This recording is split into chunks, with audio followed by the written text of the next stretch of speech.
Track 1. Hello, Flanders Conference Hotel. Oh, hi. I wanted to ask about conference facilities at the hotel.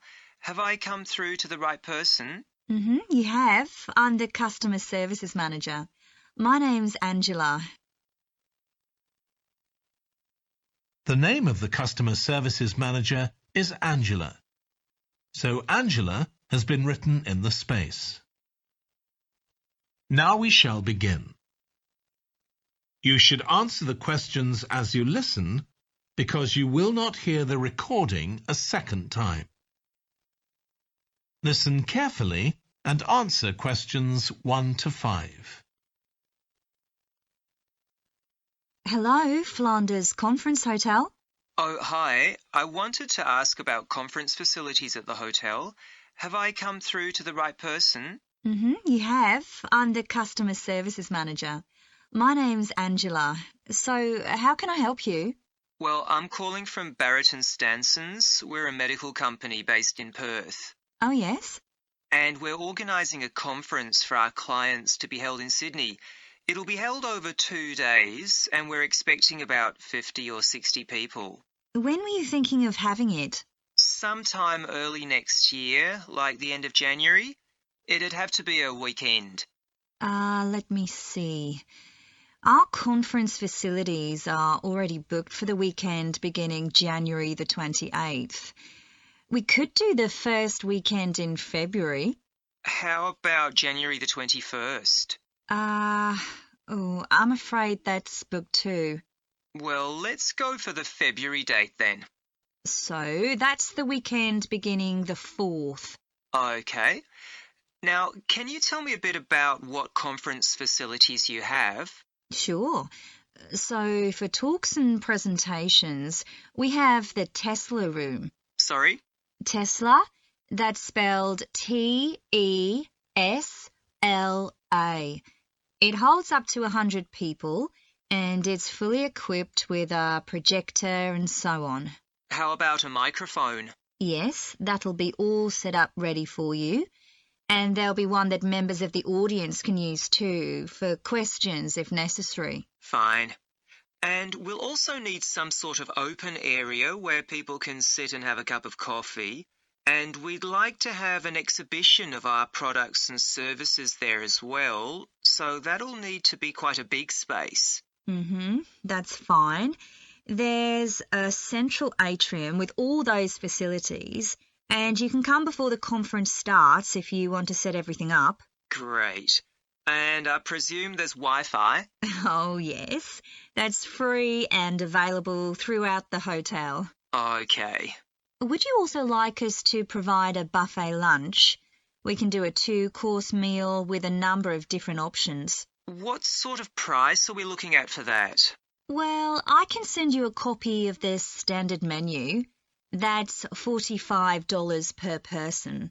Or you can have the special for $25 more. I think the standard should be okay, but yes, send me the menu. Now, we're also going to need accommodation on the Saturday night for some of the participants. I'm not sure how many, but probably about 25. So what do you charge for a room? Well, for conference attendees, we have a 25% reduction, so we can offer you rooms at $135. Normally, a standard room's $180. And does that include breakfast? Sure.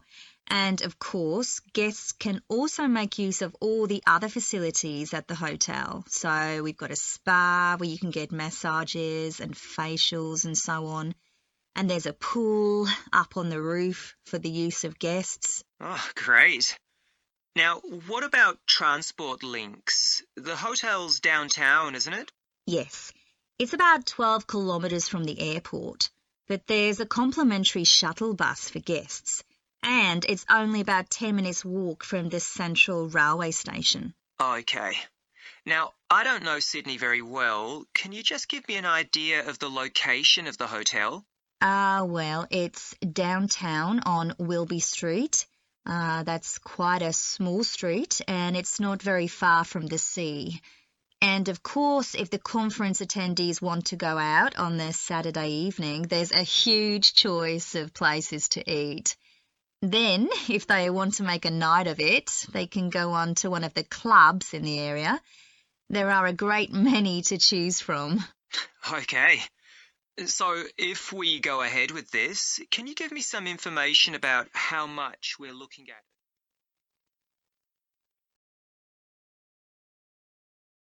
Track 2. Good morning. My name's Lucy Crittenden, and I'm the Director of Operations for an organisation that arranges volunteering in this part of the country. I'm hoping I can persuade one or two of you to become volunteers yourselves. Let me start by briefly explaining what we mean by volunteering. Volunteers are teenagers and adults who choose to spend some time unpaid helping other people in some way. Most volunteers devote 2 or 3 hours to this every week, while a few do much more. The people they help may have physical or behavioural difficulties, for example. Volunteers can do all sorts of things, depending on their own abilities and interests. If they're supporting a family that's struggling, for example, they may be able to give them tips on cooking, or recommend how to plan their budget, or how to shop sensibly on their income. They might even do some painting or wallpapering, perhaps alongside any members of the family who are able to do it.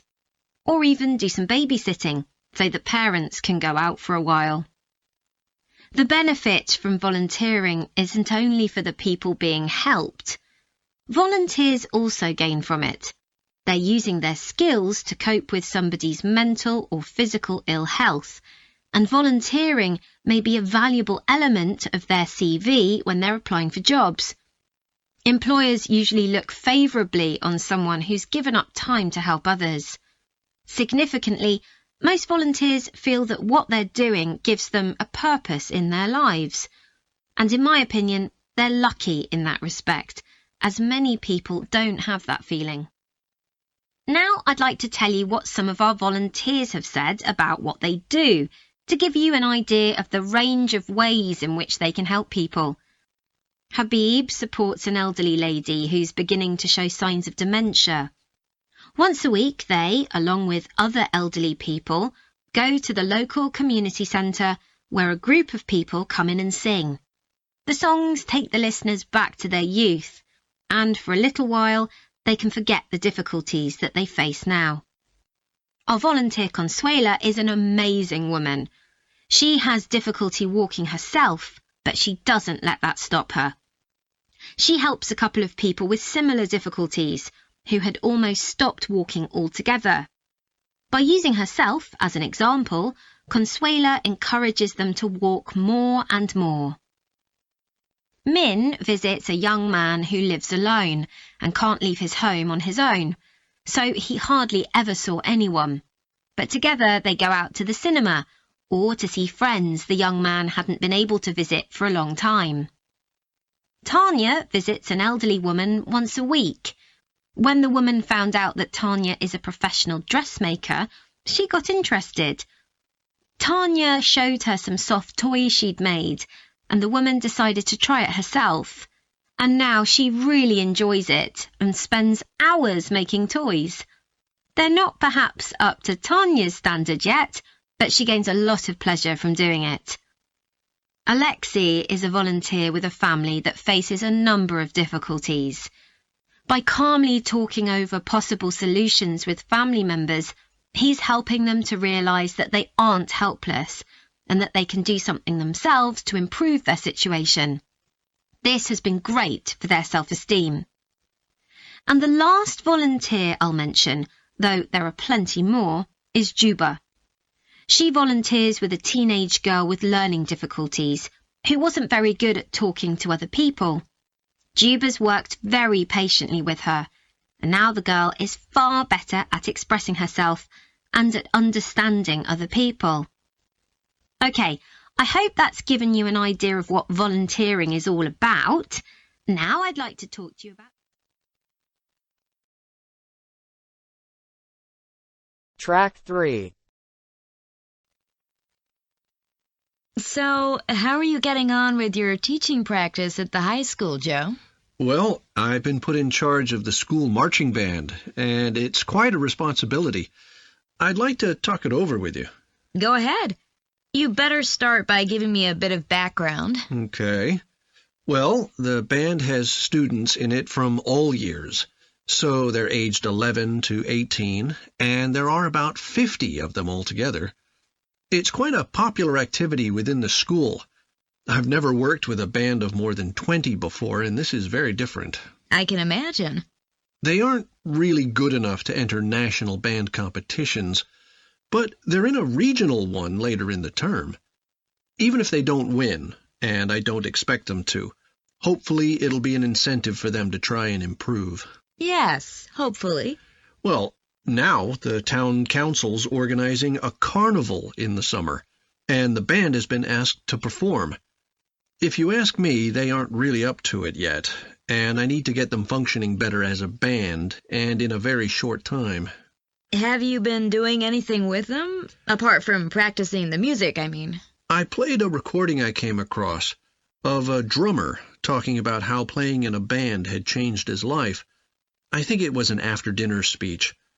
I thought it was pretty inspiring, because being in the band had stopped him from getting involved in crime. The students seemed to find it interesting, too. That's good.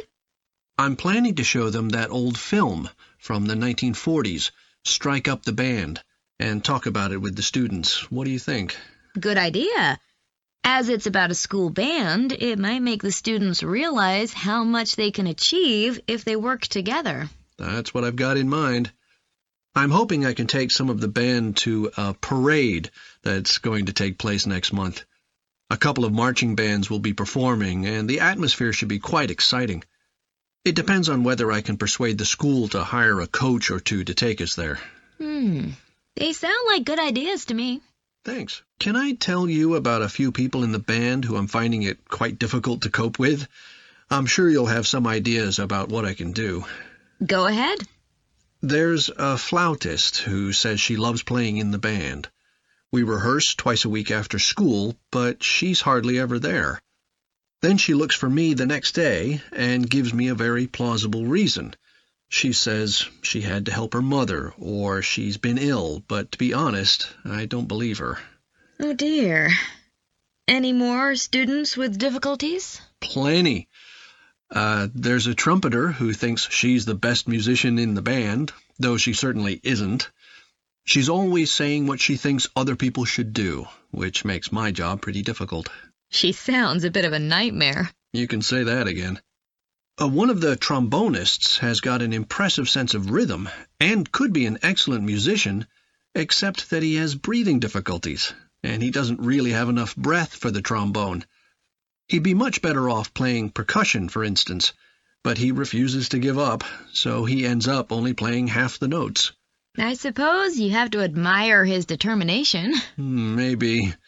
One of the percussionists isn't too bad, but he never seems to interact with other people, and he always rushes off as soon as the rehearsal ends. I don't know if there are family reasons or what, but it isn't good in a band, where people really need to feel they're part of a group. There are others, too, but at least that gives you an idea of what I'm up against. Do you have any thoughts about what I can do, Lizzie? Track 4. As you all know, the university is planning an arts festival for later this year, and here in the music department, we've planned 3 concerts. These will be public performances, and the programme has just been finalised. The theme of the festival is links between the UK and Australia, and this is reflected in the music. Each concert will feature both British and Australian composers. I'll tell you briefly about the Australian music, as you probably won't be familiar with that. The first concert will include music by Liza Lim, who was born in Perth, Western Australia, in 1966. As a child, Lim originally learned to play the piano, like so many children, and also the violin. But when she was 11, her teachers encouraged her to start composing. She found this was her real strength, and she studied and later taught composition, both in Australia and in other countries. As a composer, she has received commissions from numerous orchestras, other performers, and festivals in several countries. Liza Lim's compositions are vibrant and full of energy, and she often explores Asian and Australian Aboriginal cultural sources, including the native instrument, the didgeridoo. This is featured in a work called The Compass. Her music is very expressive, so although it is complex, it has the power of connecting with audiences and performers alike. In the festival, we're going to give a semi-staged performance of the Oresteia. This is an opera in 7 parts, based on the trilogy of ancient Greek tragedies by Aeschylus. Lim composed this when she was in her mid-20s, and she also wrote the text, along with Barry Kosky. It's performed by 6 singers, a dancer, and an orchestra that, as well as standard orchestral instruments, includes electric guitar and a traditional Turkish stringed instrument. Lim wrote that because the stories in the tragedies are not easy to tell.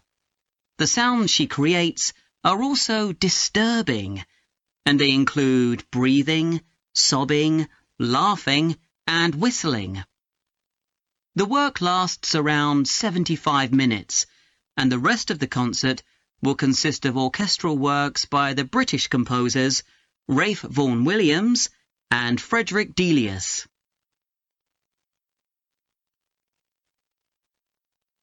Moving on now to our second concert.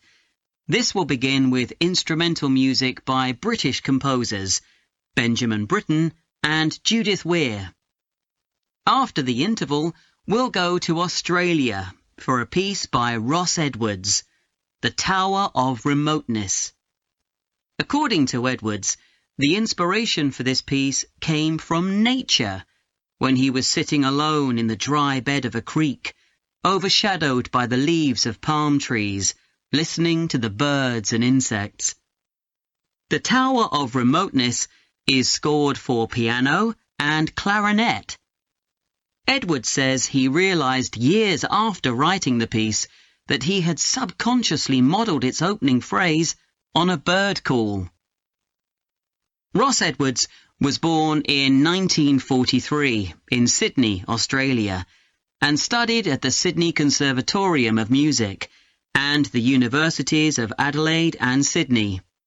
He's well known in Australia, and in fact, he's one of the country's most performed composers. He's written a wide range of music, from symphonies and concertos to some composed specifically for children. Edwards's music has been described as being deeply connected to Australia, and it can be regarded as a celebration of the diversity of cultures that Australia can be proud of. The last of the 3 Australian composers to be represented in our festival is Carl Vine. Born in 1954, Vine, like Liza Lim, comes from Perth, Western Australia. He took up the cornet at the age of 5, switching to the piano 5 years later. However, he went to university to study physics before changing to composition. After graduating, he moved to Sydney and worked as a freelance pianist and composer. Before long, he had become prominent in Australia as a composer for dance, and in fact has written 25 scores of that type. In our third concert, Vine will be represented by his music for the flag handover ceremony of the Olympics held in 1996. This 7-minute orchestral piece was of course heard by millions of people worldwide, and we'll hear it alongside works written by British composers Edward Elgar and, more recently, Thomas Adès.